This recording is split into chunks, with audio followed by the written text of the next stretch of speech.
আসসালামু আলাইকুম everyone, welcome to my another blog. এর আগের ভিডিওটি শেষ হয়েছিল খাগড়াছড়ি এসে, তো সেখান থেকে এখন নতুন ট্রাভেল শুরু হতে যাচ্ছে। প্রথমে আমাদের সবার সকাল সকাল চলে আসতে হয় বাগাইহাট আর্মি ক্যাম্পে, যেখান থেকে আর্মিরা সেফলি আমাদের সাজেক ভ্যালির চূড়ায় নিয়ে যাবে। সেখানে আমাদের কিছুক্ষণ অপেক্ষা করা লাগে এবং অপেক্ষার সময়টাকে কাজে লাগিয়ে আমরা একটু ফটোশ্যুট করে নিই।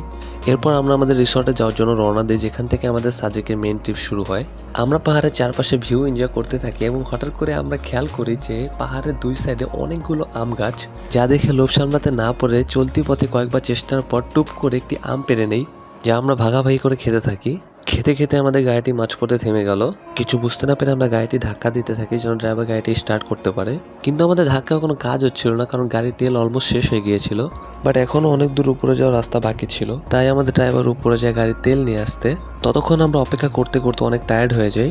এরপর ড্রাইভার এসে গাড়ি স্টার্ট দেয় এবং আমরা আবার উপর উঠতে শুরু করি। এরপর ভিউ নিতে নিতে পৌঁছে যায় আমাদের সাজেক ভ্যালির রিসর্টে। আসার পর অনেক টায়ার্ড ফিল করে প্রথমে শাওয়ার নিয়ে নিই, তো রেস্ট নিতে নিতে একটু ভিউ দেখছিলাম। তো দেখা যাক এরপর কোথায় যাওয়া যায়। Till then like and share. আসসালামু আলাইকুম।